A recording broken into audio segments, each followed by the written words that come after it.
This is the day the Lord hath made. Let us rejoice and be glad in it. This time my wife has a problem, and so we brought her here, and we're sure that this is going to be her answer too. I wrote a letter to a friend that I'm hoping I can get down here.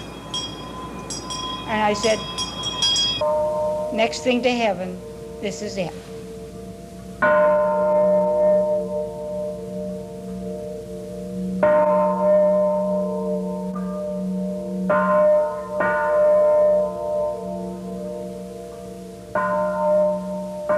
We are going to take a look at a place with a peaceful and supportive atmosphere, where appreciation of life is strongly enhanced.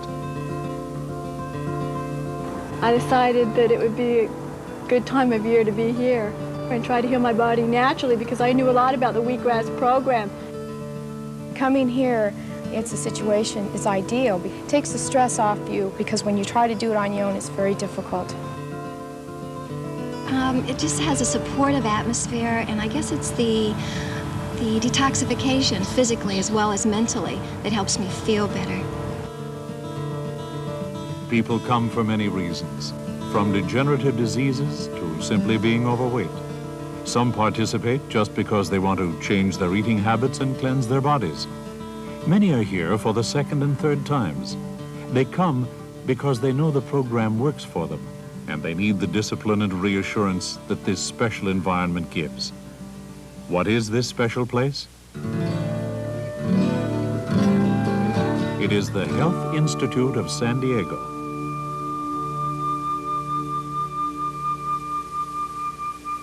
They're very spacious and nice. So I hope you enjoy the rest of the grounds, and thank you so much. The founder and driving force behind the Health Institute of San Diego is Raychel Solomon. Each of us has a dream, an urge to make our lives more meaningful. I had lost 2 sisters to cancer. I lost my husband of 36 years to kidney failure. I saw friends suffering the agony of arthritis, heart attacks, strokes, diabetes, ulcers, emphysema, high blood pressure, colitis. I felt compelled to do something to help stem this epidemic trend. My dream crystallized.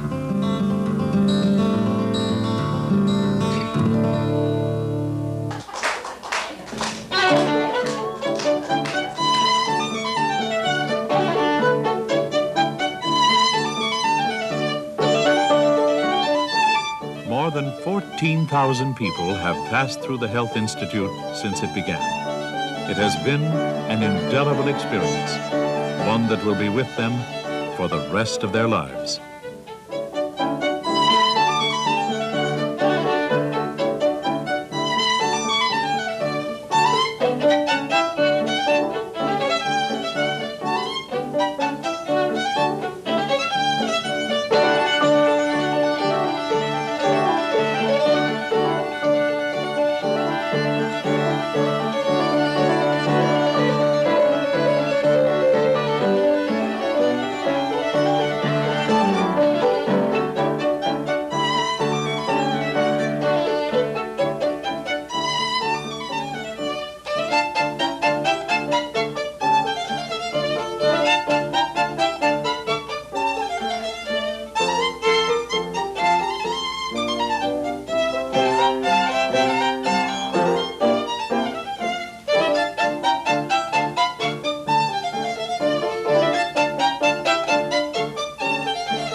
are enjoying the best of everything.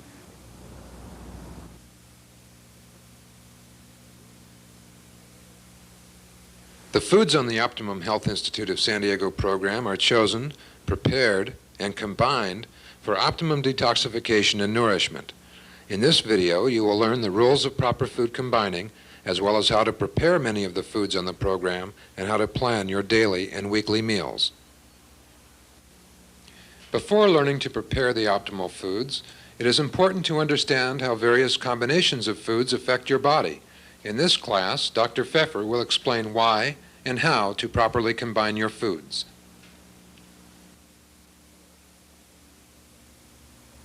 Hello, my name is Dr. Dan Pfeffer, and I'm here today to talk with you on the topic of food combining. And by that I mean how one can combine the different foods that we eat in a way that optimizes nutrition, that we can get the most energy out of our food with the least expenditure of energy. And before I start talking a little bit about that, I wanted to talk about what kinds of foods are considered optimal foods that allow you to get the most out of them with the least amount of work. And live, uncooked fruits and vegetables, pre-digested foods like sprouts that have their proteins already broken down to amino acids, starches already broken down to sugars, are all considered optimal foods. They really allow you to get the most energy for your money. And to be more specific as far as defining what an optimal food is, I'd like to give you some ideas about that. First, I'd be talking about a whole food. That's a food that you consume in its entirety. For example, a wheat berry as opposed to wheat germ, the oil-bearing part of the wheat berry. Because, for instance, nature has a way of combining different elements to produce the most effective type of nutrition. And if you have the wheat germ aspect, very often it doesn't have that protective coat the wheat berry does. It can get destroyed. It easily goes rancid, goes bad. And very often when you buy wheat germ in the health food store, it hasn't been refrigerated and you're eating something that's gone rancid. You also want food that is not only whole and consumed in its entirety, but organically grown. Soil has about 113 minerals that need to be in it in order for our food to have the proper amount of nutrients. And commercial farmers only replace maybe 3 of those different elements.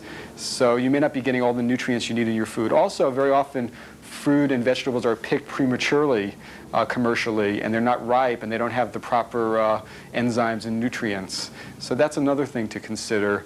Also, there's the issue of pesticides and dyes that are used in the production of different fruits and vegetables commercially. So that's why an organically grown fruit or vegetable is what we would recommend. Also, it's best to eat foods closest to their natural state instead of chopping up a potato and frying it and putting it in hydrogenated oil and putting salt on it and putting it in a tennis can. It's better to eat the whole potato instead of potato chips, for instance. And that's what I mean by eating something closest to its natural state. Also, the way food is processed is very important. You want to eat it as fresh as possible. Heating food and cooking it is probably the worst type of processing because at 125 degrees, all the enzymes in food are destroyed. At 160 degrees, the water-soluble vitamins and nutrients evaporate. Now, if you steam vegetables, you're steaming them at 212 degrees, you're losing these nutrients. Pasteurized milk, for instance, the pasteurization process takes place over 600 degrees. You're losing a lot of the nutrients. So heating food really destroys the nutritional value and makes it harder to digest at times. Freezing food is another way of processing food, and this is better than heating and cooking because the enzymes are preserved. For instance, a tomato, instead of putting it in a can, you might want to put it in your freezer, and it will slowly start to mature in the freezer, but you can still keep it a long time without losing some of its nutrient and enzyme properties. So that's an example. When you eat frozen foods, you have to watch out. A lot of times frozen food is already pre-cooked before they freeze it, so you have to be aware of what you're doing. Also, they have mineral binders for color like EDTA that you want to watch out for. Dehydration is another way of processing food that's very good because you're basically heating at room temperature or slightly above, and you're preserving a lot of the enzymes, you're preserving the nutrients. And dehydrated food, fruits and vegetables is an excellent way of processing food. You have to be careful because a lot of times For instance, fruits that are dehydrated with sulfur dioxide. And also, very often, the carbohydrates are broken down to sugar, so they're very rich in sugar. So you want to be aware of that. But the enzymes remained intact. Now, the best way to eat an optimal food, besides just having the whole food, is a processing of mechanical processing. For instance, chopping or shredding or blending or so on. And this preserves all the nutrients, but you want to eat this as soon as possible. When I was in college, I was first getting into nutrition, and I tried to eat a salad every day. But what I started doing was I prepared my salads on Monday and ate them through Thursday. And what happened was the food, once it was chopped up, started to degenerate and to lose its nutritional value. So you want to eat it as fresh as possible. You want to store your vegetables the best possible way. You don't want to just stick some celery into a refrigerator. You want to put some saran wrap on it, because otherwise it'll turn brown within a day. So you really want to make sure you're storing things, keeping them fresh. And chopping and mechanically processing is probably the best way to go as far as how to process foods. Juicing is also recommended. Not that it's necessarily an optimal food, because it's not a whole food. You're letting go of the pulp, but it's really good to rest your body sometimes and to have juices, fruit juices and vegetable juices. It gives your body a rest. It's like you're so busy digesting and using all your energy all week, that to have something that goes in that doesn't have to be broken down allows the body to take that extra energy that it would have used for digestion and then to actually use it for repair and healing and cleansing. So juicing is recommended. A lot of times once a week we suggest having a juice diet for 1 day a week, for instance. And even though it's not optimal, it gives your body a rest so it can heal and repair. Now, these are what optimal foods are. Now the question is, how do you combine the food in a way that you can still get the optimum nutrition out of it, that you can preserve the greatest amount of energy that your body has, expend the least amount of energy in breaking down the food, and also get the most out of it. And the first thing to really talk about is respecting the limits of your body, the enzymatic and digestive limits of your body. And we're going to discuss that more in detail as we go on in this lecture. I just wanted to mention something I experienced the other week. I went to a wedding, and it was the first time I've been to a wedding in a long time, and we sat down, and there was this big catered affair.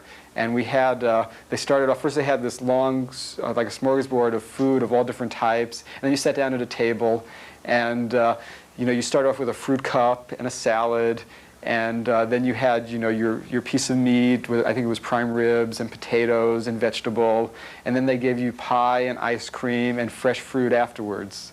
And and also while people are eating, they're also drinking a lot of alcohol, and this is sort of what they served at this wedding. And I watched everybody around me. As the evening went on, as the meal went on, they looked more and more sluggish. They looked really tired. You could see people were not feeling well. A lot of people were experiencing indigestion. And this is an extreme example of what goes on as a result of the way we eat. When we talk about food combining, I'm going to focus on the stomach, because that's where food in our body combines. Our stomach is like a blender. It combines the food, and it's where digestion of proteins takes place as well. Now, depending on what foods you take in and the way you take them in, that will affect how much your body can digest, and also how long the food stays in your system. So it's really a good place to start.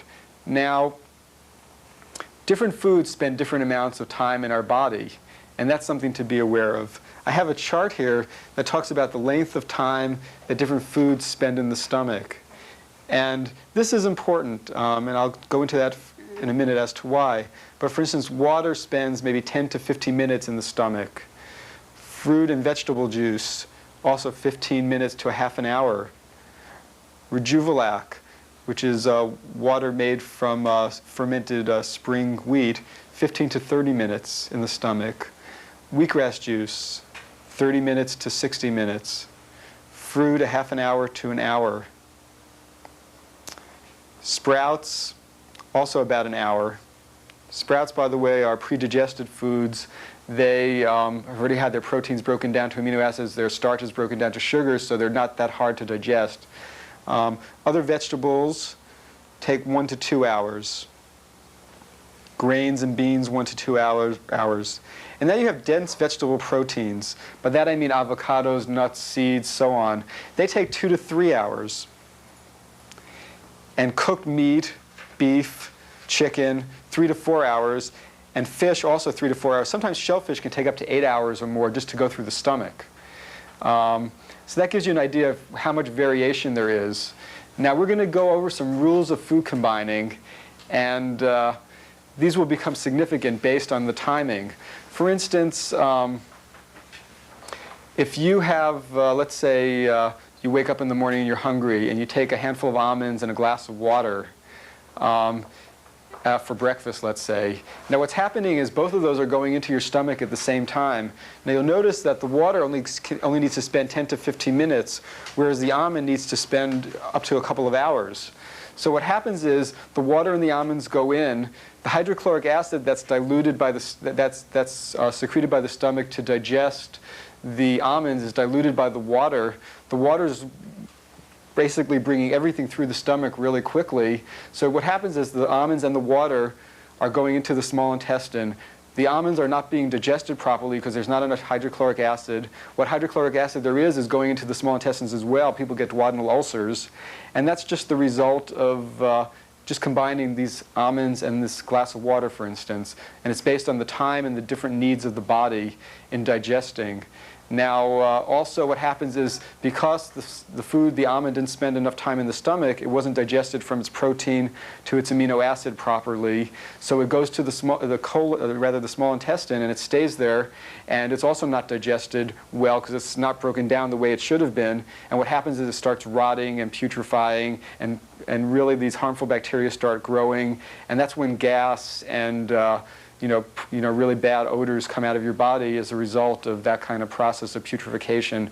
So the first rule of food combining that I wanted to talk about was basically that you want to have liquids alone, or have them first and wait. So for instance, you could have your glass of water and then wait 15 minutes and then have your almond, because by that time the water went through. You could have a glass of vegetable juice and wait a half hour or so and then eat something. So you want to really respect the limits of your body and have liquids alone or first and wait. That's the first rule of food combining. The second rule that I wanted to talk about refers to the whole idea of combining starches and proteins. And anybody that's ever looked at a food combining chart has very often gotten confused, because what they'll do is they'll have grains and beans, and they'll list them both as proteins and as starches, and then they'll say don't ever combine the protein and the starch in the same meal. And really what they're doing, the reason it's confusing is they're looking at a nutritional classification, the protein and starch makeup, which beans and grains have both in them, and they're overlapping. So what I've done is I've tried to create a sort of revised chart, a revised way of looking at this. And the rule that I want to talk about involves this revised chart. So this is the food combining chart that I talked about. And I've divided them up into 4 different groups of food. And the first group I call group 1, is also called dense protein for want of a better name. That includes things like nuts, seeds, avocados, coconut, and including meat and fish and dairy, and coconuts, all for completion's sake, although I'm not recommending that that's an optimum food for your diet because they're so difficult to digest. And these group 1 foods take approximately 2 to 3 hours to be digested, and in the body and in the stomach.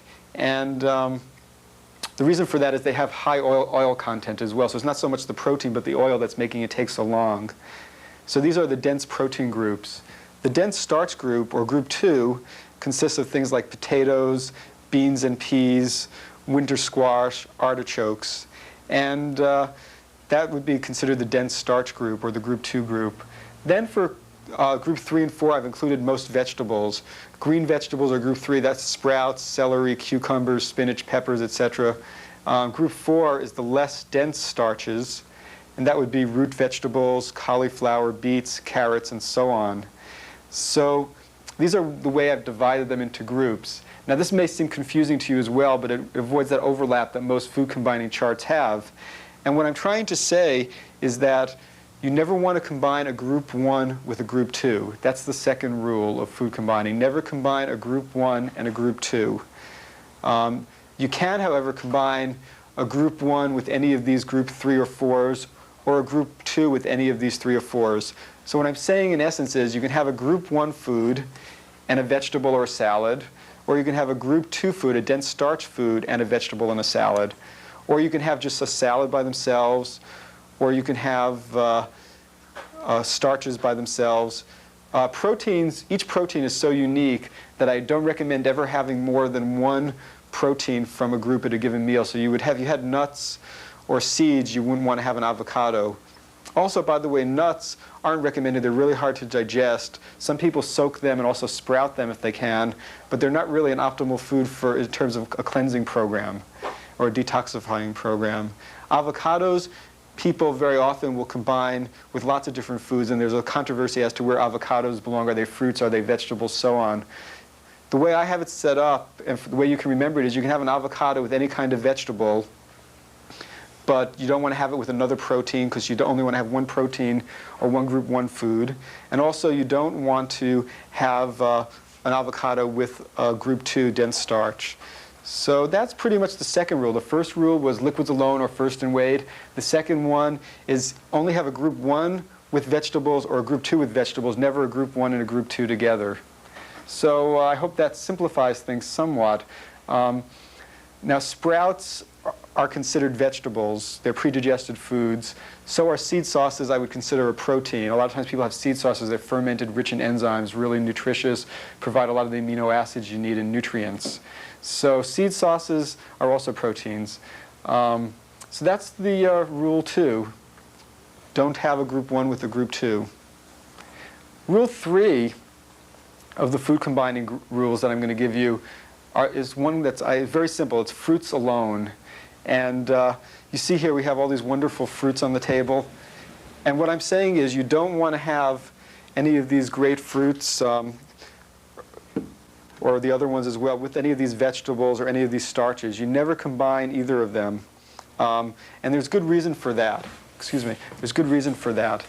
A lot of the way we digest food not only depends on the time that the food spends in the stomach, but also depends on the kinds of enzymes that are needed. And that's why we talked a little bit about these rules over here, rule 2, the different groups. It depends on the enzymes. And also it refers to the type of environment of digestion. And our body has acid and basic or alkaline environments. And we talk about the pH, or the percent of hydrogen, which refers to how electrons interact. And if the pH is less than 7, it's acidic. Greater than 7, it's a base. And if it's 7, which would be water, it would be neutral. Hydrochloric acid, for instance, in our stomach that digests proteins is an acid. It's a pH of 0.9 to 1.5. Different foods require acids or base of digestion. Now, if you take, let's say, baking soda and apple cider vinegar, and that has a pH, let's say, apple cider vinegar has a pH similar to hydrochloric acid. It's an acid. And if you take the baking soda, which is a base, and put them together in a glass, what you have is like a fizzling concoction that looks like something out of a Dr. Frankenstein movie where there's fizzling and bubbling and foaming. And that's what happens in our body if we take in a food that causes our stomach to secrete an acid environment, also one that causes it to secrete a basic environment. It starts erupting. And that's why I say don't combine fruits and vegetables, for instance, because they require 2 different types of environments. Fruits require a digestion that's more basic. And there are different types of fruits. There are acidic fruits and alkaline fruits, and or rather more acidic fruits. And really, the more acidic fruit you have, the more basic the environment is needed. So there's a further rule to talk about which divides up fruits into acid fruits, subacid fruits, and sweet fruits. And I also have a chart here which shows this, shows what acid fruits are. And an example of acid fruit would be citrus, pineapple, strawberries, oranges, and so on, plums, sour fruits. And these would be acid fruits.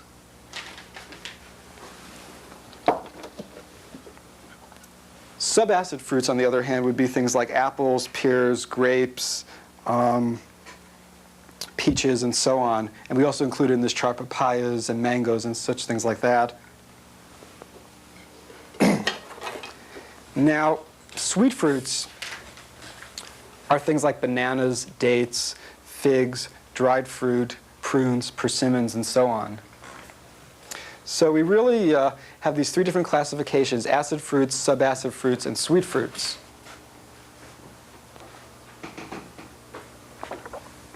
Now, if you'll notice here, I say that acid fruits combine fairly with subacid fruits, and subacid fruits combine in a fair way with sweet fruits. Acid fruits should never be combined with sweet fruits. You never want to have an apple, or rather a citrus fruit or an acid fruit with a banana, for instance, because the digestive process is so different.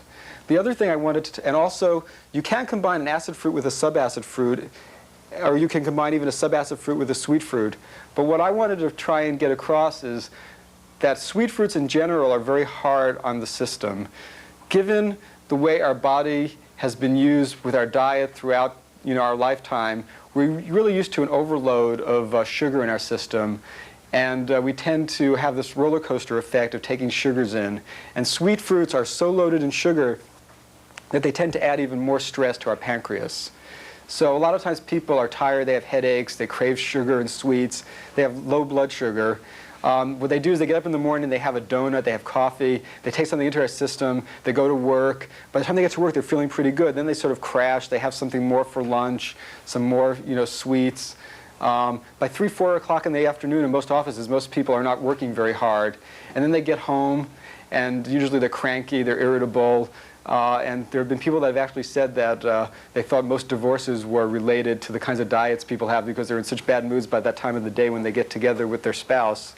In any case, I think you should try and avoid sweet fruits as much as possible, especially if you think you might be having some problems with sugar, if you're craving sugar. And also, if you're worried about candida, you want to stay away from sweets a lot.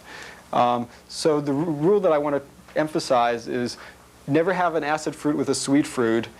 And it's best even to avoid sweet fruits in most cases.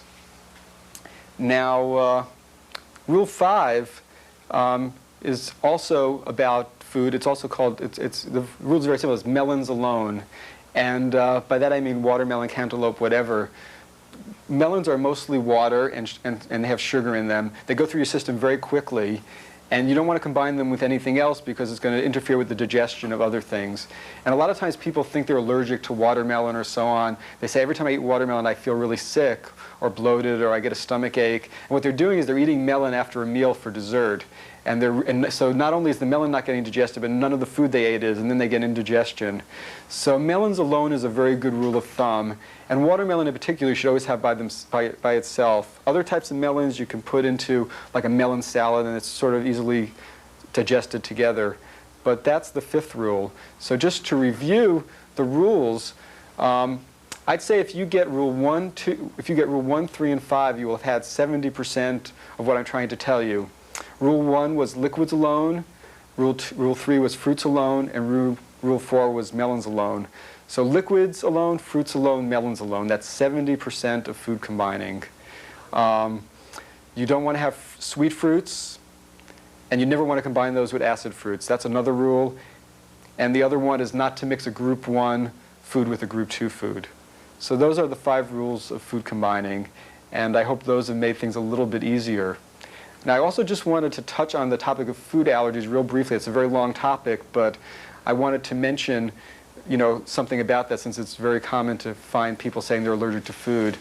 Now, an allergy can be defined, a food allergy can be defined as an inability to digest specific food at a specific time. For example, the watermelon example I gave you, where someone said I'm allergic to watermelon, had to do with the way they were combining the food in that particular case. But it's an inability to digest a specific food.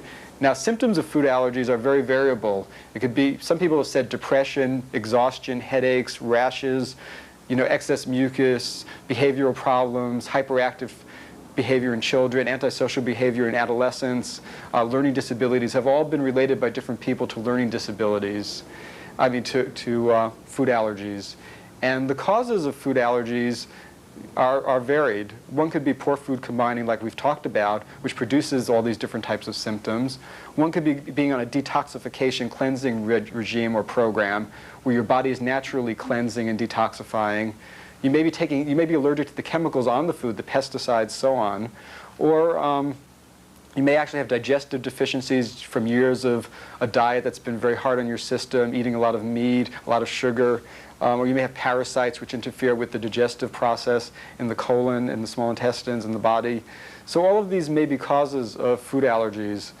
By combining your food properly, by being on a detoxification program and watching your diet, eating live foods, rotating your diet, you can avoid and overcome some of these allergies. Rotating is particularly important because it's a way of varying the stress of the different systems in your body. So don't eat the same foods every day. Try and vary them out. If you crave a food, there's a good chance you're allergic to it, and that's a good rule of thumb also. Common allergies, milk, most people have trouble digesting milk. Like I said, if it's pasteurized, the nutritional value is not there. By age 2.5, it's very difficult for us to digest milk. Cow milk in particular is probably only good for baby cows, not for us. And even adult cows stop drinking it. So milk is a common allergy and really doesn't provide much. It creates a lot of mucus. Actually, Alex Scharf did a study where he says that 80% of juvenile delinquents were found to be allergic to milk. And when he took them off the milk, their behavior improved. And when they went back on milk, they had more antisocial types of behavior. And I think that's very interesting when you consider how every child has in their school lunch a little container of milk, improperly combined. So that's just something to think of. There's also a book by Dr. Ben Feingold called Why Your Child is Hyperactive, where he's shown that children that are allergic to food additives and coloring, when you take those out of their diets, they stop having hyperactive behavior. So that's also something to look into. Now, when you're stressed out in life and you're not relaxing and you're eating when you're all stressed, your enzymes in your digestive system are not flowing properly. You're not digesting your food. There's actually a response through your sympathetic nervous system where your digestion is being slowed down. And you're not digesting your food, food's staying in your system longer, rotting away. And also, there's an increase of toxins and allergies. You start reacting. You may notice your allergies act up and your discomfort acts up when you're really stressed out. That's because you haven't digested your food, and also nervous system-wise, you're reacting and not digesting your food properly. So that's something to consider. Also, your liver has properties that are involved in making normal antihistamines in your body. And if your liver is very toxic based on your diet or illness, then you also may notice an increase in allergies. The colon, a lot of people have said that the colon or large intestines, the cecum, the first part of the colon, a lot of people believe is where allergies sort of abound and also where parasites abound, as a matter of fact. And once they've cleaned out their colon through enemas, colonics, wheatgrass juice implants, they've noticed a real reduction in their allergies. So that may be something that you'll find as well. So these are all things to think about in terms of how you eat, what you eat, and how you combine your food. So I hope that this will help you in the process. I think it will definitely allow you to experience good nutrition, get the most out of your food with the least amount of energy being expended. Thank you for letting me lecture to you today. Thank you.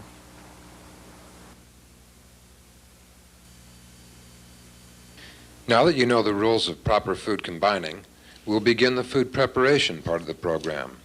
In this class, Jim will show you how to make Rejuvelac, Acine crackers, and sauerkraut.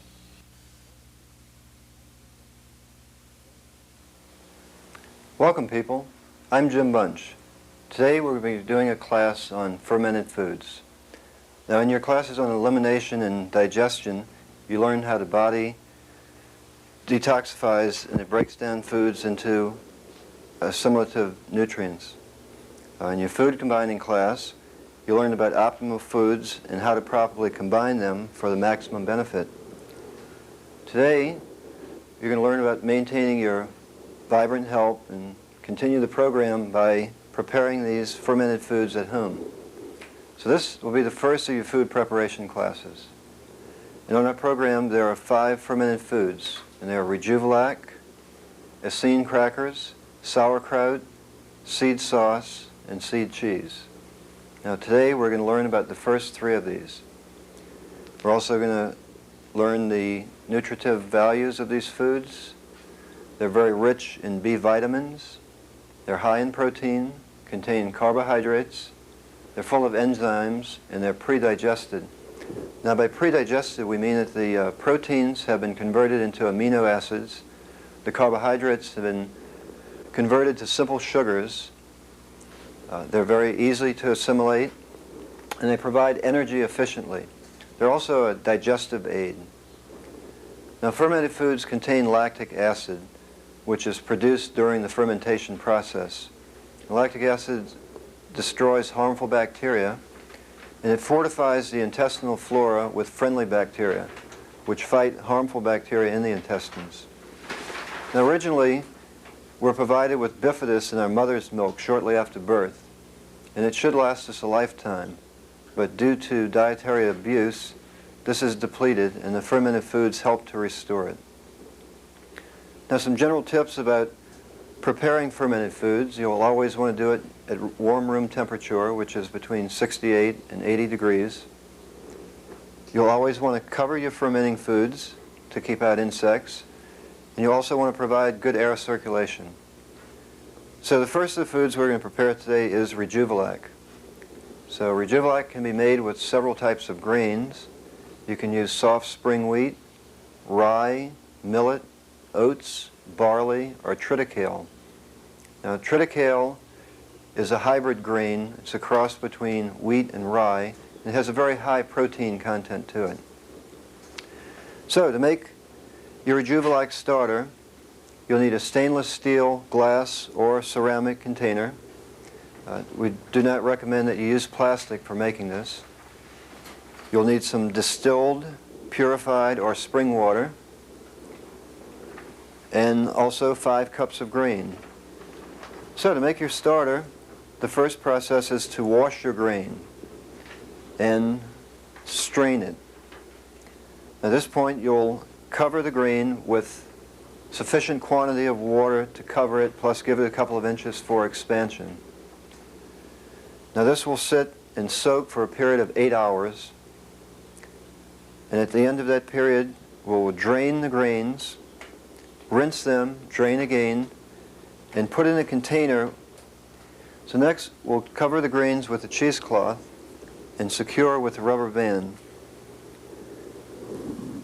Now once we get this secured, we'll tilt it at an angle of about 45 degrees to expose more of the grain, and prop it up against something and let this sprout overnight.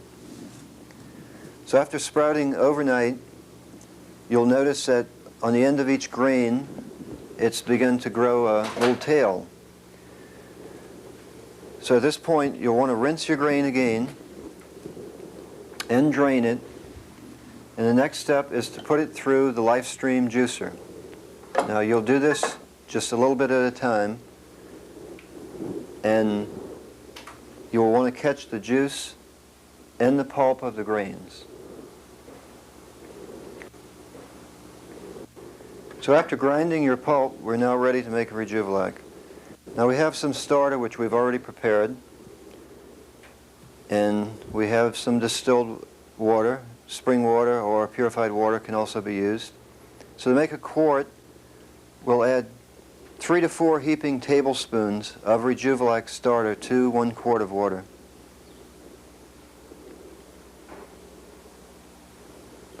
Now next, this will be covered with a piece of cheesecloth or a nylon screen, which is available in most hardware stores, and we'll secure this with a rubber band. So now this can be left to sit on a counter for a period of 48 hours. At that point, your Rejuvelac will be ready for harvesting. So this should be stirred once a day. And to harvest the Rejuvelac, you would remove the screen, pour off the liquid part. Now pour it through a strainer so as to catch any of the grains which are at the bottom of your Rejuvelac. Now here's a finished glass of it, and it's ready to drink. So now that we have Rejuvelac made, next we'll move on to Acine crackers, which is another one of the fermented foods on our program. So to make Acine crackers, we use the Rejuvelac starter and Rejuvelac in the blender. So So the quantities of grains to liquid is 2 parts of grains to 1 part of liquid. So if you're using a cup of your berries, of your Rejuvelac starter, you would use a half a cup of Rejuvelac. So this will be placed into a blender. Rejuvelac will be added to it.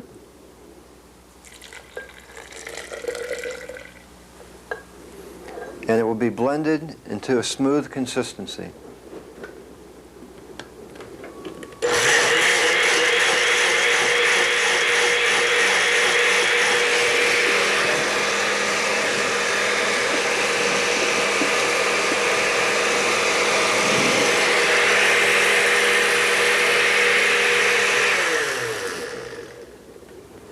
You'll note that the consistency is like a thin batter. So now we're going to use a dehydrator today. So we're going to pour the batter onto the tray, which has been lined with parchment paper. You can also use Teflex, which is a non-toxic substance which is made for using in dehydrators. The batter should be poured onto your dehydrator tray. And you can either spread it with a spoon or just kind of tilt the tray until you get it out smooth. And return it to your dehydrator.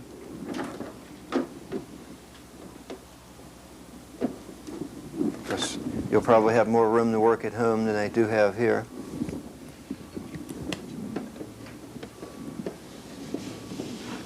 Now set your dehydrator to 105 degrees, and this will take 12 to 14 hours to ferment and dehydrate.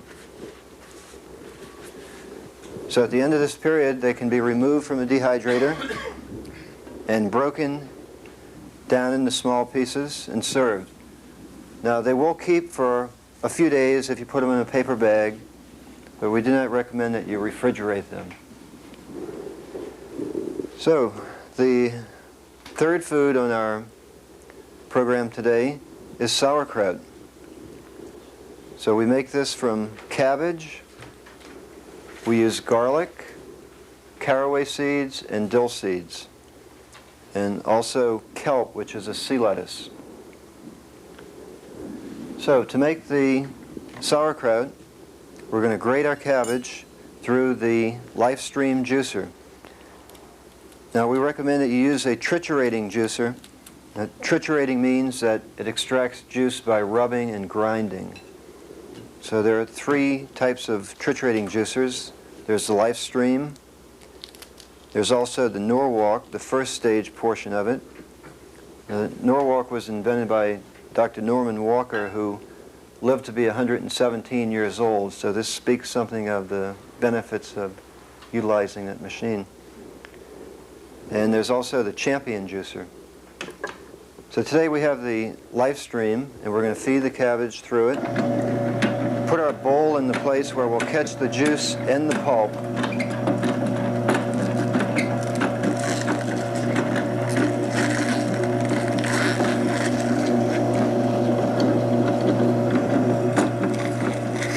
Now the LifeStream juicer is the most versatile of the 3 juicers which I just mentioned.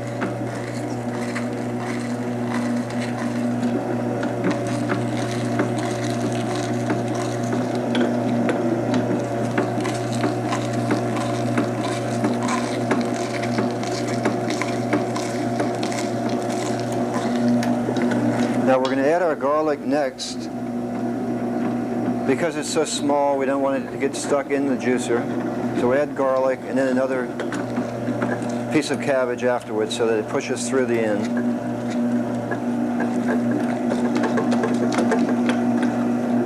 Wonderful. You can see it coming out now.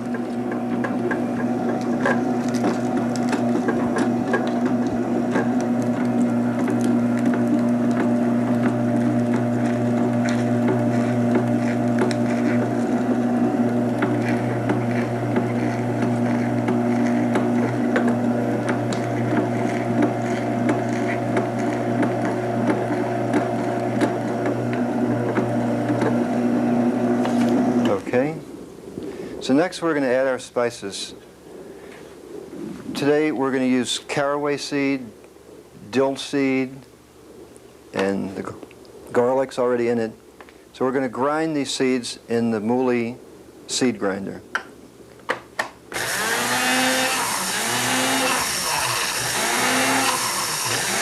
Now we're going to use a pulsating motion so as to not overheat the food. And add this to the cabbage. I have a little more which I prepared previously.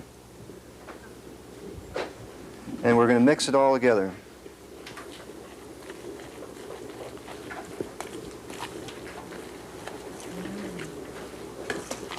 It smells good already. It hasn't even begun to ferment.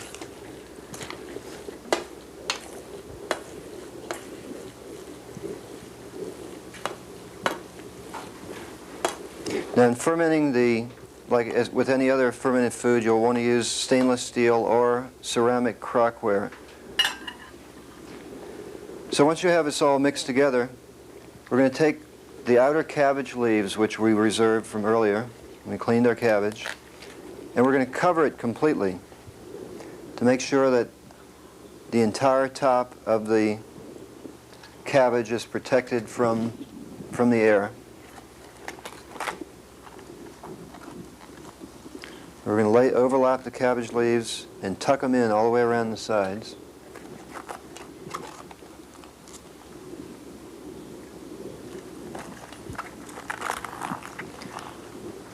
Now, next we're going to cover with a plate, which will keep the level of the solid pulp of the cabbage submerged below the liquid, and this will aid the fermentation process. Next, you'll add a weight to it. Now you can use a rock, a brick, a glass of water. You could use as a place where you ferment your Rejuvelac by setting it on top. And then you'll cover it with a cloth, which will keep insects out, and secure it with a rubber band.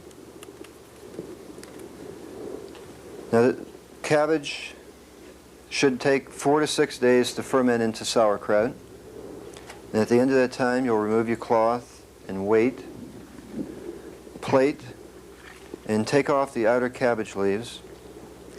And you may notice that there's an oxidized layer on top of the sauerkraut. So this you'll want to skim off. Now at this point, we're going to strain some of the juice. Now we do this by using a seed bag, and the sauerkraut can be put into the seed bag and strained into a bowl. At this point, after you've strained the juice off, you'll want to add about half of it back into the sauerkraut and mix it back in to keep it moist and juicy. So after extracting the juice, half of the juice can be mixed back into the sauerkraut. Now this will be used for serving. The other half of the juice, you can either drink it straight, use it as a marinade for vegetables or mushrooms. Now with the sauerkraut, we use it for making vegetable sauces. It can be eaten by itself and can be stored in an airtight container in the refrigerator for up to a month. However, it's so good I don't think it'll last that long. And also here at the Institute, we do make avocado thirds stuffed with sauerkraut. So, to review what we've done today, we've talked about the values of fermented foods, how they're high in B vitamins, proteins, enzymes, carbohydrates, that they are aids to digestion. They fortify intestinal flora. They destroy harmful bacteria.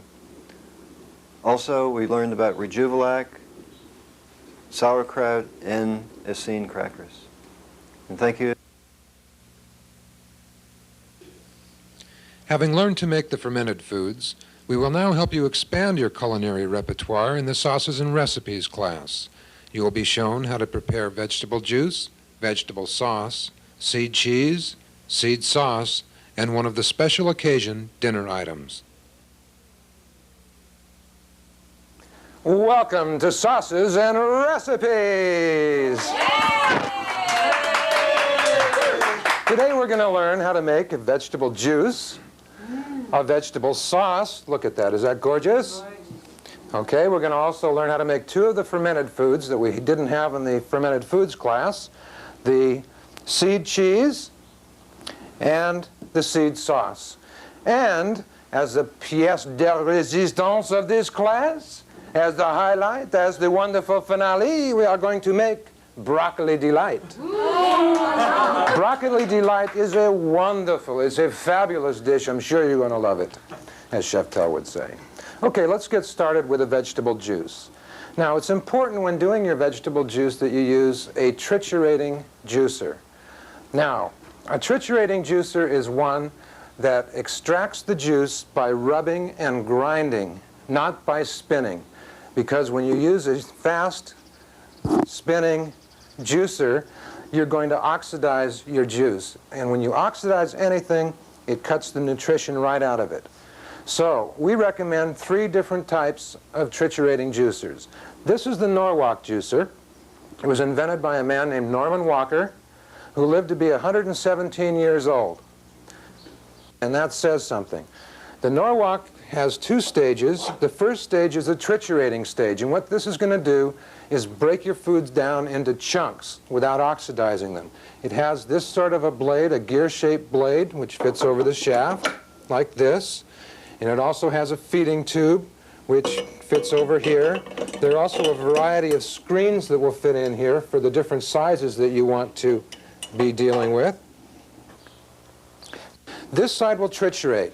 Once you have triturated your vegetables or sprouts or whatever, and I'm going to talk about what you're going to put in your juice in a moment, then you get a little tray and a cloth, and you get a large tablespoon, a serving spoon like this, and you simply get some of that triturated stuff, put it on your cloth, fold it over this way, this way, this way, and this way so that you have a nice little packet. And then it goes on the second stage, which is a press, and it presses the juice out of the pulp. Now, the hydraulic thing, this hydraulic shelf will move up. This tray will serve as a drain, so you'll be draining into a bowl here. This juicer is a very nice juicer. You can also use a Champion juicer, which is a triturating juicer, or you can use the LifeStream or the ChopRite. Now, the LifeStream and ChopRite juicers are also good for your wheatgrass. You can't use this for the wheatgrass or the Champion. You have to use one of the other 2. So that's the type of juicer you're going to use. Now, what are you going to put in your juice? Basically, you're going to put in your vegetable juice the same things that you would normally eat for that meal. You might want some celery. Okay, you might want some cucumber or some zucchini. Now, you could use them both, but they're so similar that you probably want to use whichever is cheaper, more available, fresher, because optimal foods are always the freshest fruits and vegetables that you can get. And you're also going to put in some of your sprouts and your greens. Now, the sprouts that we use here are your alfalfa, your fenugreek, your mung, and your lentil. And the 2 types of greens that we serve here, which you will learn or have learned in your wheatgrass growing class, are your sunflower greens and your buckwheat lettuce. They're not truly sprouts because they're harvested. You cut them off and you remove their hulls before serving them, so they're not live foods. Whereas your sprouts are actually alive when you eat them, so they're the only true live foods. So those are the sorts of things that you will be putting in your juicer and making your juice from. Whatever you'd normally have for a meal, eat it in a juice form. Now, the reason that you do that is, if you recall from your digestion class, in your intestines you have these villi. They're these little finger-like extensions that you've clogged up with ooey gooey foods like eggs and flour and meat and stuff like that, so that their surface area is no longer like this, but it's like this. But now that you're detoxifying and getting rid of all of those ooey gooey things, they're sitting up there like this and saying, wow, I haven't felt like this in years. Whoa, here comes some vegetable juice. And these over here saying, oh. And he says, hey, save me some. Oh, okay. So more of the juice comes down, and it's efficiently absorbed into your system and providing your body with wonderful nutrients. And when you juice your foods, and you should do this once a week to give your body a rest and to allow it to cleanse, it's efficiently absorbed into your body and provides you with instant energy. Okay, that's your juice. Now let's move on to your sauce. This vegetable sauce here is, the reason you would do a vegetable sauce is to add some interest and variety to your meal. Now remember, don't use the same sorts of vegetables in your sauce that you're going to be using as your food for your meal. Who's going to put pureed spinach over spinach? You know what I mean? So use a variety. What might you want to put into your vegetable sauce? And you're going to use your blender for the vegetable sauce. One word of caution here on the blender, and that is you do not oxidize your foods. That means do not just leave it on at high speed, but use a pulse motion. And secondly, put your high water content vegetables in first. Get a nice little base. As you know, if you put the dense vegetables in, they're just going to dance around on top of the blaze like this. Ha, didn't get me, didn't get me. But if you form a nice little layer at the bottom with the high water content vegetables, such as your tomatoes and so forth, you'll have a little puree, and they'll just suck in the harder ones as they arrive, and you'll have a nice, smooth sauce to put over your vegetables. Now, what might you want to have into your vegetable sauce? You might want to have some celery, some zucchini. Perhaps you'd like a little tomato. Be a little bit careful on your tomato because it's high in acid, and it's a little difficult when you're detoxifying. A little green pepper, perhaps. Again, that's a little bit tough when you're detoxifying, so take it easy on the green pepper. And how about a little avocado to add some smoothness and some nice flavor? And guess what? There's a secret ingredient that you get to use for this, and that is your sauerkraut. And as you know, your sauerkraut is a fermented food, and we're going to be getting into that, and I'll be talking more about the fermented foods and what they do for you in just a few moments. But a couple tablespoons of sauerkraut would also add a nice flavor and texture to your vegetable sauce. So you want to start off with your tomatoes and maybe your cucumbers, the high water content. Then you're going to add, do a couple of off-on pulse turns like this just to get them started. Add a little bit of the avocado and some of the sauerkraut. Do it again. Then if you want to add things that are a little bit denser for your vegetable sauce, that's fine. Blend it to a smooth sauce consistency. You don't want to make a soup out of it, and you don't want to make a high puree. Just something that's attractive, nice, and adds a wonderful appeal to your meal. Now, as you know, the digestive process starts where? It's in the mouth. Not in the mouth. In the mind. Mwah. Beautiful. The digestive process starts in your brain. When you see food, when you smell food, when you think about food, your brain sends a message to your salivary glands. Salivate, salivate. So they salivate. And what is it in the saliva that makes the digestive process begin when you get the food in your mouth? Enzymes. Enzymes. Tylen, exactly. That is in your saliva. And that starts breaking the starches down into your simple sugars. Okay? Great. So you want to make your meals attractive. Not only that, but you're serving food for people you love, for yourself, for your family, and for other people that you care about. So you're going to want to serve them the best and the most attractive, beautiful meals you can. Okay?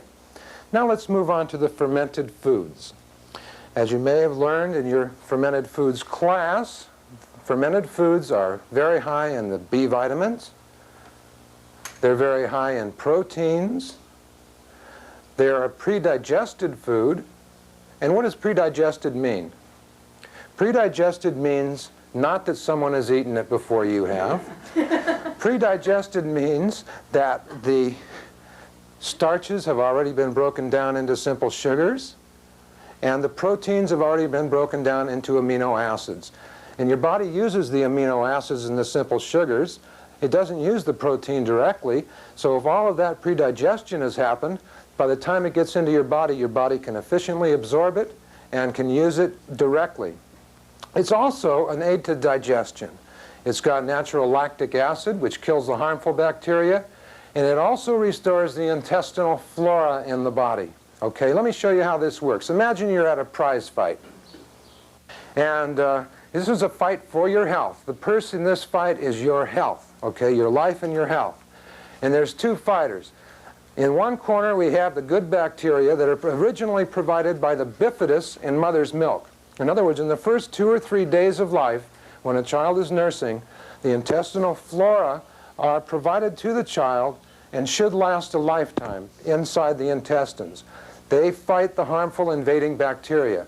But through years of dietary abuse, these have gotten weakened, and the bad bacteria have gotten the upper hand.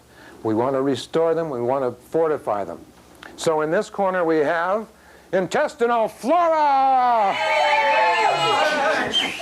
And in this corner we have big, bad bacterium.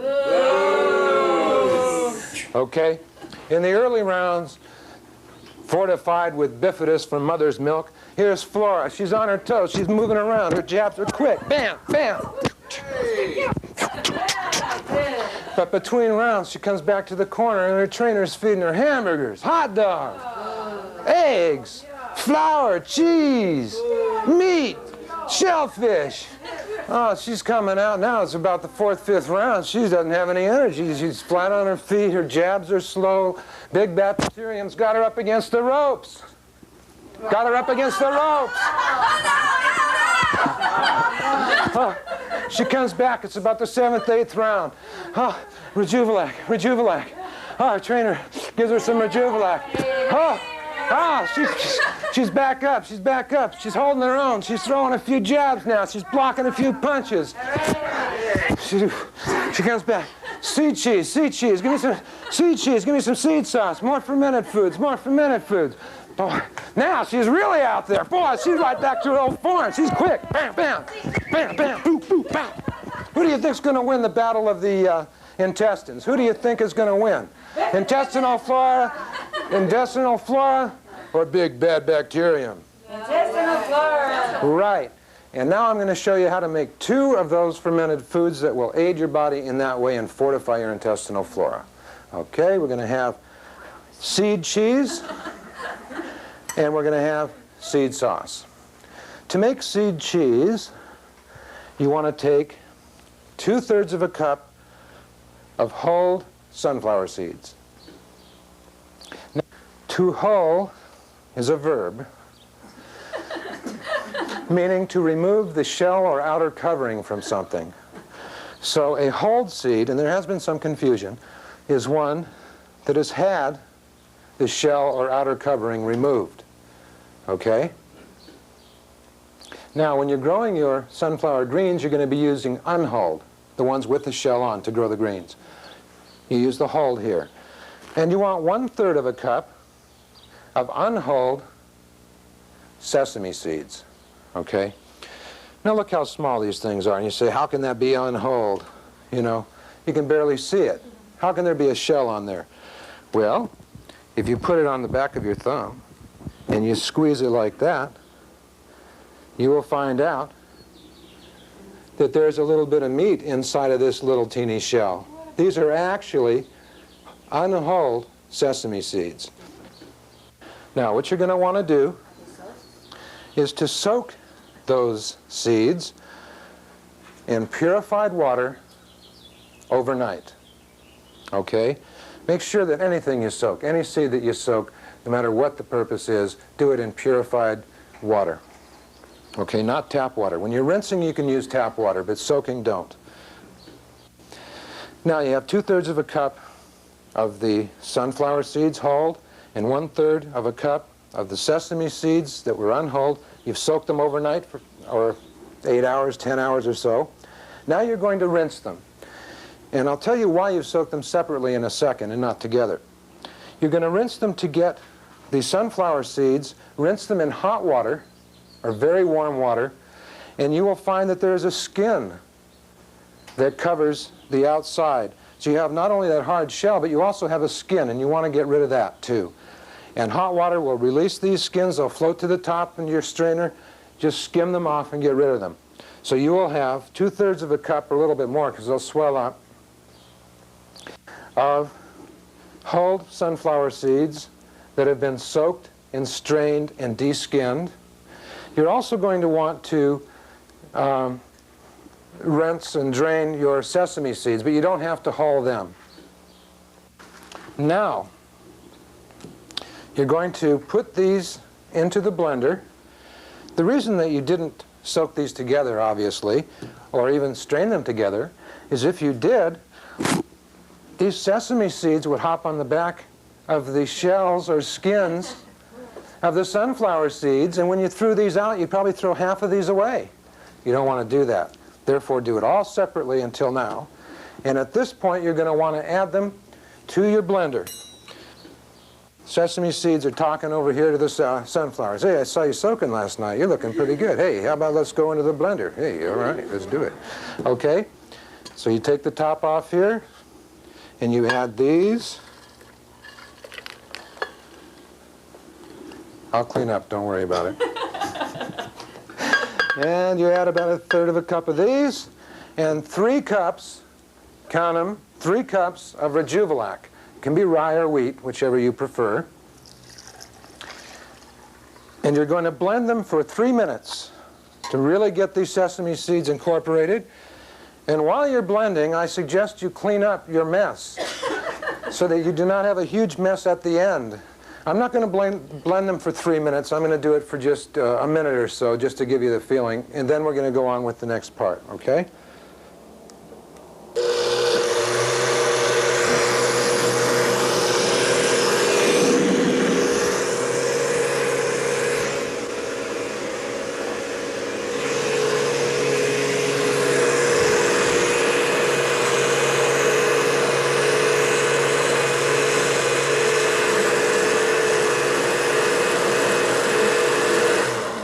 Okay, these will be more blended, but after 3 minutes they will be nicely blended. The Rejuvelac in here serves as a starter in the fermentation process. For any fermented food, you're going to need a starter. And also remember that any type of fermented food, you will ferment in a warm place, 68 to 80 degrees, and you will also provide good air circulation, and you'll cover it during the fermentation process so that those varmints don't get into it. So after you've blended this, you pour it into a bowl, you cover it with a cheesecloth or a tea towel and secure that with a rubber band and put it in your warm 68 to 80 degree place with good air circulation for 24 to 36 hours.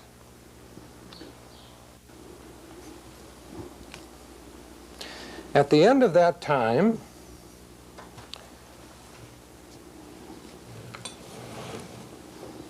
you will have this.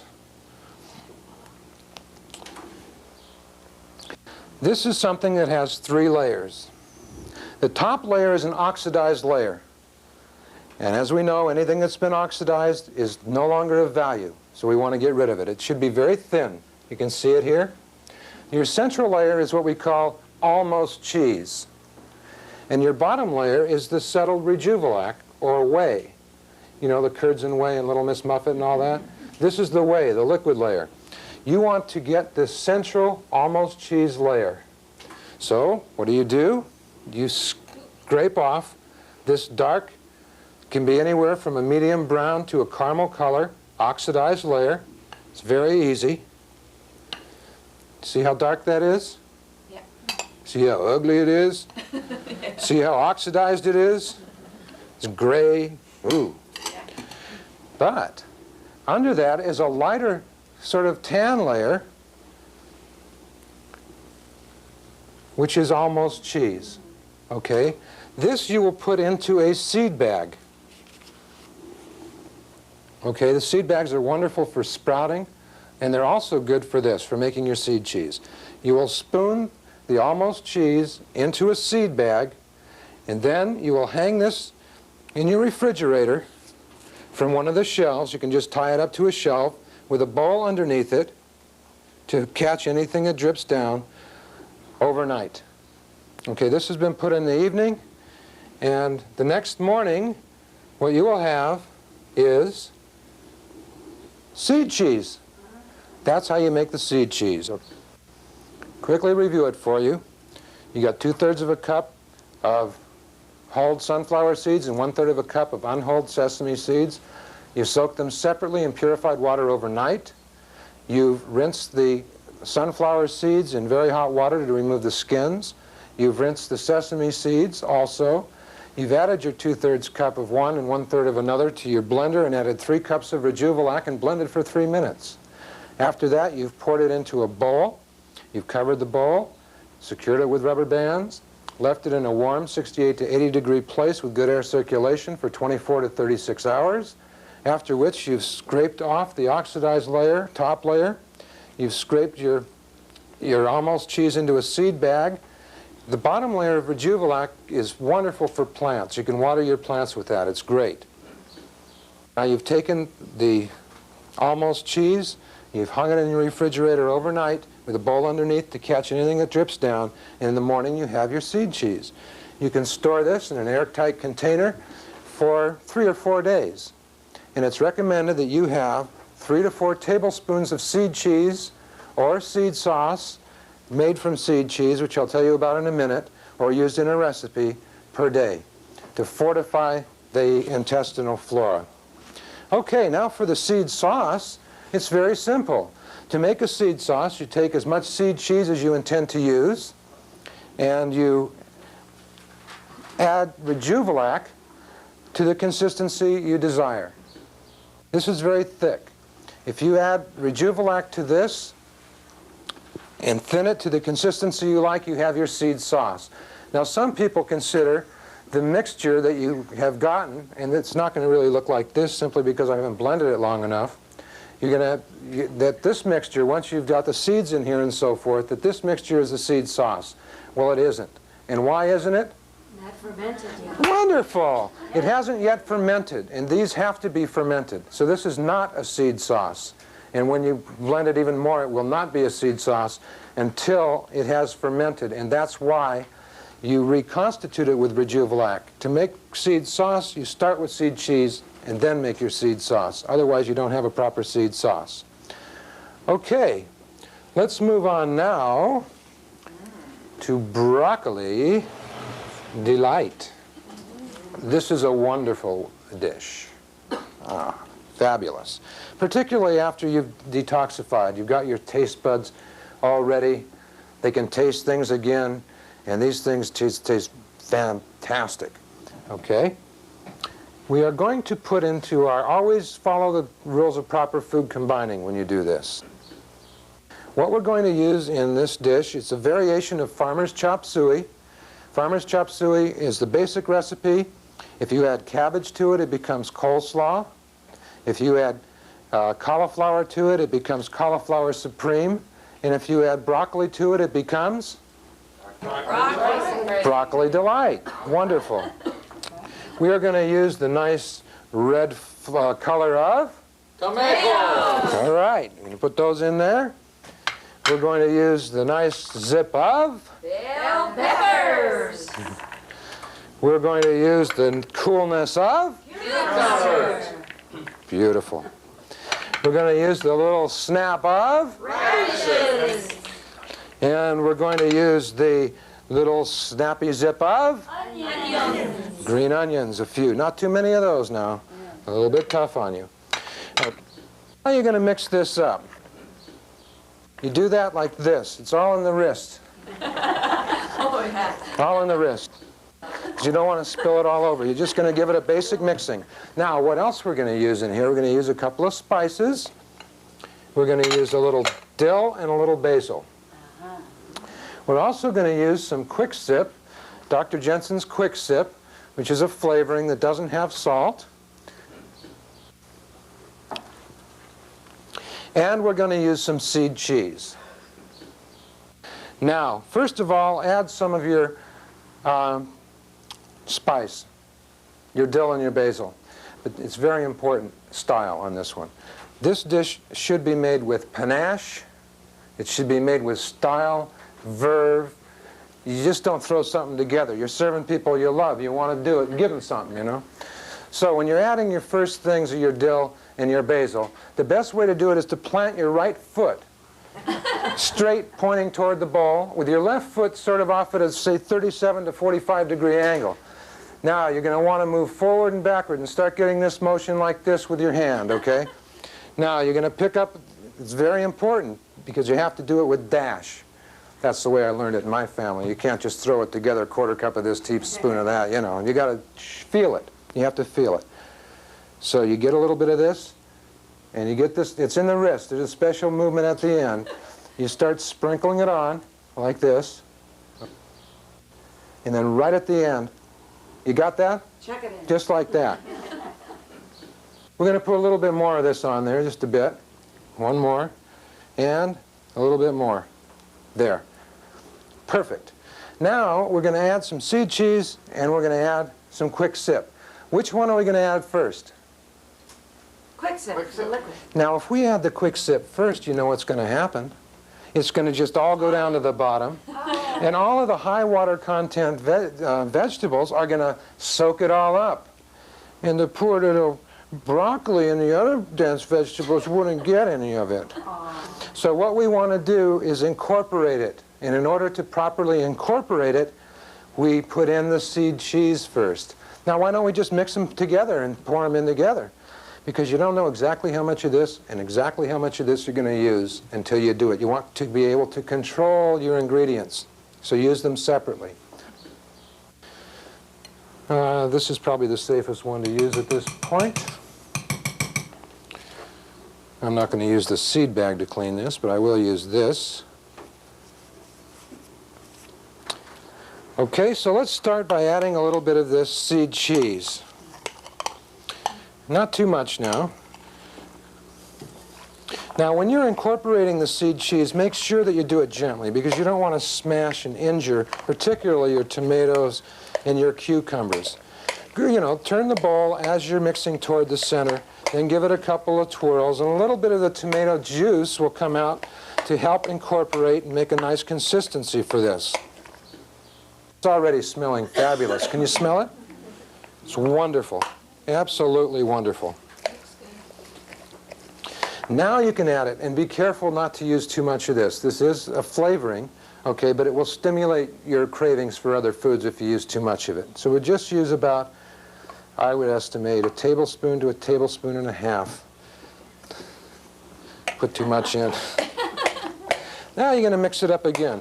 This time mix it a little bit faster, because those greedy high water content vegetables are already trying to soak it all up. Now, beautiful. Let me smell it.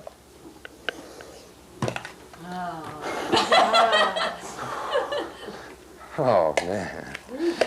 It is fabulous. All fresh, optimal foods, properly combined, with nice little basil and dill, with some wonderful seed cheese to aid your digestion. Just a little bit of quick sip to bring out the flavor and the smells of it. It's absolutely terrific. But you know what it needs? It needs another pinch and a quarter of the dill and the basil. So I'm going to just do it like this, right over the top. But I'm going to do something else at this point, and that is I'm going to put it on a plate, because you are serving loved ones and you want to do it. Is that beautiful? Yes. A nice avocado fan and a rose made from the skin of a tomato. Jim, our executive chef, did this, and I appreciate it greatly. It's just a wonderful, wonderful thing. And I don't want this in here.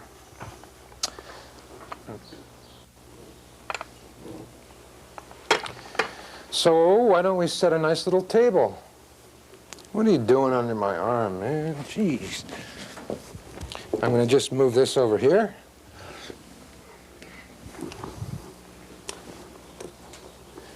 How about a nice little tablecloth there? Nice. Beautiful. Fork on the left, knife on the right, pointing inward. And if you were going to have a spoon, it would go on this side of the knife. Okay, must do this properly. Shall we have a nice candle? Yes. Oh, yes. For ambiance. Yes. We want to have some ambiance here. Absolutely. Should be lit.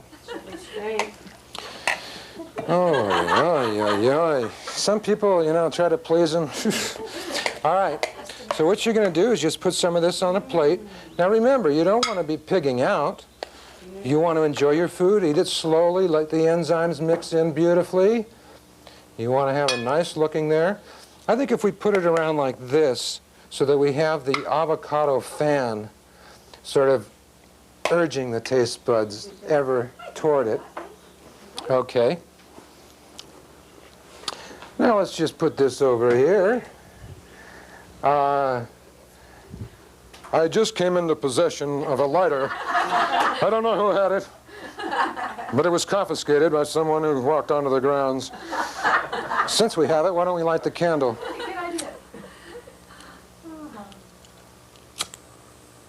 You can tell I don't know how to use one of these things.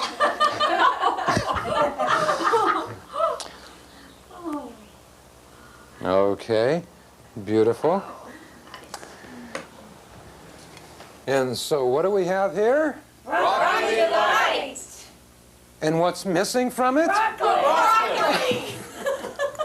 Sometimes we like to make a nice decorative forest, as someone may have suggested. Say we put a little tree here and a tree here, right in there, because, you know, when you eat it, you're going to mix it up and it's going to get some. Anyway, put a few little bushes over here. How about a little cactus? We'll put a cactus over here on the desert side. Now, this is my map of San Diego County. We have the beach over here. We have Lemon Grove, and here's the Institute.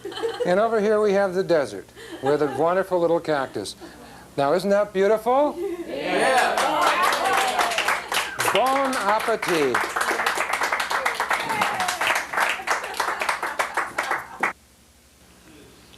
You have now learned to prepare many of the optimum foods and how to combine them properly. In this class, Dr. Dobbs will explain how you can create daily and weekly meal plans that are not only nutritious, but are delicious and beautiful as well. Welcome to menu planning. By now, you've completed 2 weeks in your Vibrant Health program. My name is Maddie Dobbs, and I'm here to help you continue with this program when you go home. I'd like to review for you the daily and weekly requirements and also give you some tips to help you take responsibility for your life and to get better control of your life. That control begins with planning. What do you have to plan? You have to plan meals at home. You have to plan eating out. What new restaurants will you use to support your new lifestyle? It'll be very important to select restaurants that have fresh vegetables, fresh fruits, and melons. Scheduling is important as a part of preparation. What do you need to schedule? When will you grow your wheatgrass? When will you sprout? When will you prepare your meals? I often find it helpful to remove my fresh fruits and vegetables from the refrigerator a period before it's time to eat because I prefer room temperature foods. You'll need to plan how you handle friends and families at home. What do you say when they ask about your new lifestyle?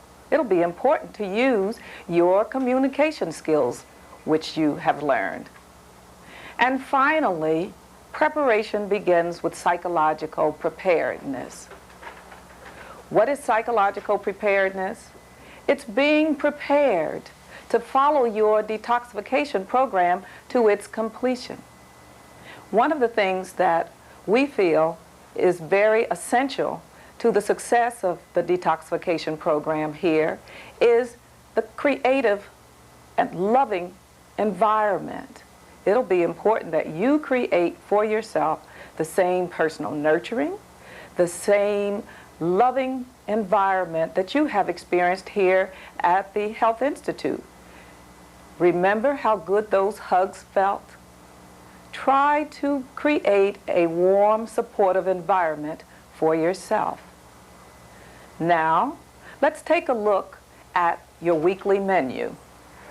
The weekly menu consists of 21 meals. 7 meals for breakfast, 7 meals for lunch, and 7 meals for dinner. 60% of those meals consist of vegetables. 40% of the meal consists of fruits and melons. Let's begin with breakfast. There are 7 breakfast meals. The basic breakfast meal is watermelon and 4 ounces of rind juice. Once a week, you may have cantaloupe or citrus fruits.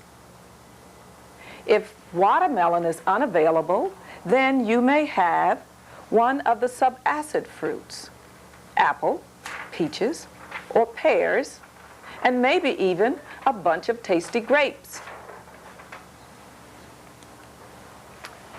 What about lunch and dinner? Lunch and dinner constitute 14 meals. 12 of those meals are vegetables. Let's begin with the daily requirements. The daily requirements are 3 above-the-ground vegetables. And above-the-ground vegetables consist of vegetables such as zucchini, broccoli, tomatoes, cabbage, pepper, cauliflower, and asparagus, just to name a few. You may eat 1 below-the-ground vegetable. Below-the-ground vegetables consist of those vegetables like beets, carrots, radish, and turnips. If you have a pancreatic condition, you should not eat the beets or the carrots. And while we're talking about pancreatic conditions, I'd like to go back and talk about breakfast for a minute. If you have a pancreatic condition, do not eat the watermelon for breakfast. Do not eat the fruit in the beginning until your condition clears. You will have 8 ounces of watermelon rind juice for breakfast. All right, let's move on with the rest of our daily requirements. An important part of your daily requirements are greens, sunflower greens, and buckwheat lettuce. You learn to grow those, remember? Eat at least a handful of buckwheat lettuce and sunflower greens. An essential part of your meal planning is eating sprouts. What sprouts will you eat? Eat at least a handful of alfalfa sprouts daily. Eat 2 to 3 tablespoons of mung beans, 2 to 3 tablespoons of lentils, and 1 to 2 tablespoons of fenugreek. Eat 2 sprouts for lunch and 2 for dinner. If you're having a fruit meal, then eat all of your sprouts at lunch. Now, let's look at those food items which you eat twice a week. You may have 1/3 of an avocado twice a week. You may also have 1/2 a cup of vegetable sauce and 2 to 3 tablespoons of tasty sauerkraut, which you prepare yourself.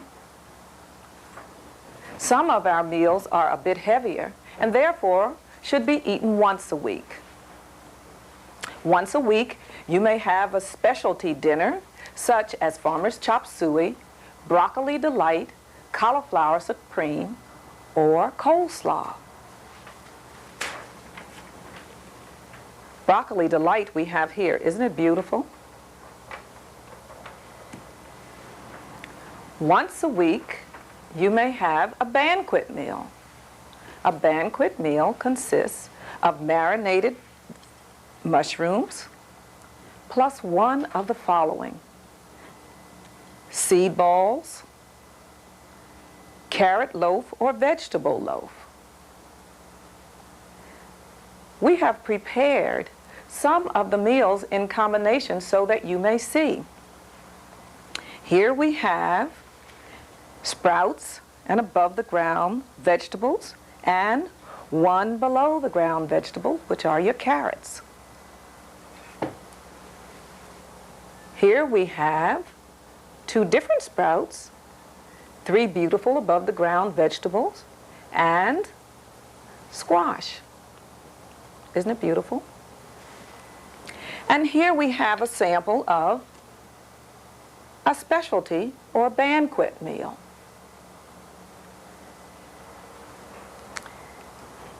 Now let's talk about the fruit meals. There are 3 fruit meals. 1 breakfast meal, 2 dinner meals. Remember to eat only 1 type of fruit at a time. And please avoid the sweet fruits until your detoxification period is over. Try to stick with your sub-acid fruits. And now for some general tips to help you with your menu planning. Remember to follow good food combining. Treat yourself to a liquid diet once a week. Do not eat less than 3 hours before bedtime. Give your abdomen time to digest your food. And please remember to sprout, soak, or grind all seeds before eating. Also, it's important to wash all produce with a biodegradable soap or put a few blades of wheatgrass in your water. Now, let's review. We have provided for you tips on continuing this program at home. We've reviewed the daily and weekly requirements. But I'd like to leave you with one thing.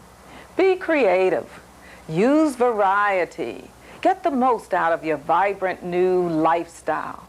For example, when I'm preparing my meals, I like to add a bit of herbs, tasty basil or sorrel.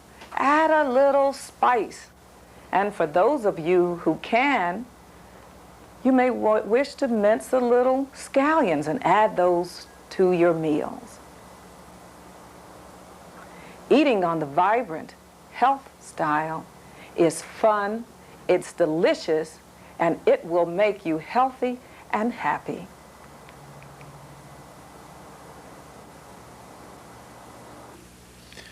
This has been the 4th in the 6-tape Optimum Health Institute of San Diego video series. Over the years, many thousands of people have benefited from the program at the Optimum Health Institute of San Diego. It is now time to reach a larger audience. These videos have been produced by the Health Institute in order to spread the wonders of wheatgrass and the blessings of optimum health to the general public and to assist you in maintaining the program at home. Each tape in this series addresses a different aspect of health, and together they present a complete, balanced, and proven program for achieving optimum physical, mental, emotional, and spiritual health. To obtain additional copies of this video, other videos in this series, or items mentioned in these videos, contact the Optimum Health Institute of San Diego at 6970 Central Avenue, Lemon Grove, California, 92045, or phone area code 619-464-3346.